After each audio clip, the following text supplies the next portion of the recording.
Isa sa mga direktang nakaramdam ng pagtaas ng presyo ng produktong petrolyo ang karinderya owner na si Cristina Bernardo. Dahil LPG ang pangunahing gamit niya sa pagluluto ng mga putahe para sa kanyang mga suki, malaking bagay anya ang mga inisyatibang inilatag sa ASEAN Summit, kung saan kabilang sa isinusulong ang pagpapatatag ng supply ng enerhiya sa buong rehiyon. Mas maganda kung mapapalawak nga, at least bababa yung presyo ng LPG kasi sa ngayon, umabot kami sa 1,750 ang isang LPG. Napakahirap na sa amin nun. Anya, hindi naman pwedeng magtaas lang siya ng presyo dahil aaray din tiyak ang bulsa ng kanyang mga suki. Aminado rin siyang bukod sa LPG, mataas na ang konsumo nila sa kuryente. Kaya naman kung mapapalawak pati ang supply ng kuryente sa mga miyembrong bansa ng ASEAN, sabi ni Cristina. Malaking tulong sa amin yun. Kasi lalo ngayon, napakataas ng kuryente, di ba? Ipag-iipunan mo yan. Ang kuryente ko dati 1,000, ngayon nasa 3,001 na. Kasi nga itong April, ang laki ng tinaas. Pag hindi bababa yung LPG, tapos pataas ang kuryente, paano na kami mabubuhay niyan?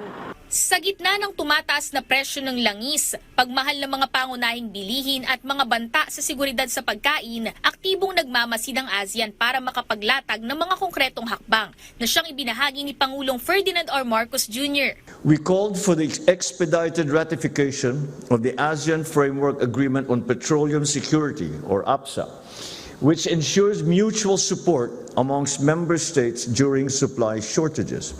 Giit ng Pangulo, malaki ang naging epekto ng Middle East crisis sa Timog Silangang Asya. Kaya naman binibigyang kahalagahan din ng mga lider sa ASEAN ang pagpapalawak ng ASEAN Power Grid sa pagitan ng mga miyembrong bansa. We pushed for the operationalization of the ASEAN Power Grid, connecting the electricity networks of all 11 member states to enable cross-border power trading, support renewable integration, and deliver more affordable electricity to nearly 700 million people.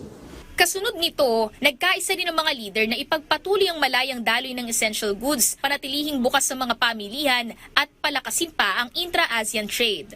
We also called for the swift ratification of the upgraded ASEAN Trade in Goods Agreement, or ATIGA, which modernizes regional trade, eliminates non-tariff barriers, and builds on ATIGA's landmark achievement of making ASEAN virtually tariff-free, with around 99% of products already duty-free.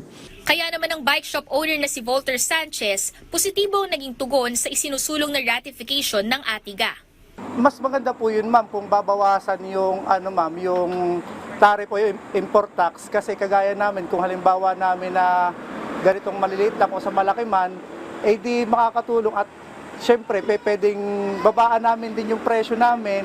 Matapos magtaas ang presyo ng produktong petrolyo, marami rin anyang bumili ng bisikleta sa kanila imbes na gumamit pa ng demaki ng sasakyan. Yes, ma'am, marami pong ng mga bike kasi nga lalo nung unang taas talaga umabot ng 140 yata yun, ma'am.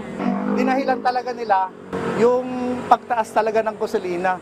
Kagaya niya, kung halimbawang dito lang din, magbabike na lang sila. Kumpiyansa si Volter na mararamdaman ng mga katulad niyang nagnenegosyo ang mga benepisyo ng mas pinalakas na ASEAN Trade Cooperation. Dahil anya, pagdagdag ng kita at mas maayos na daloy ng produkto sa pamilihan. Ang ASEAN Summit ang nagsisilbing plataporma ng mga bansa sa Timog Silangang Asya upang pag-usapan at tugunan ang mga napapanahong suliraning kinakaharap ng rehiyon. Sa kabila ng mga hamon sa enerhiya, ekonomiya at seguridad sa pagkain, nanindigan ng Pangulo na hindi sapat ang reaksyon lamang sa mga pandaigdigang krisis, kundi kailangang may paghahanda at pagkakaisa ang mga bansa. Our discussions made clear that ASEAN should not just react to crises. We must anticipate, prepare, coordinate, and act together. Sheila Natividad, para sa Pambansang TV sa Bagong Pilipinas.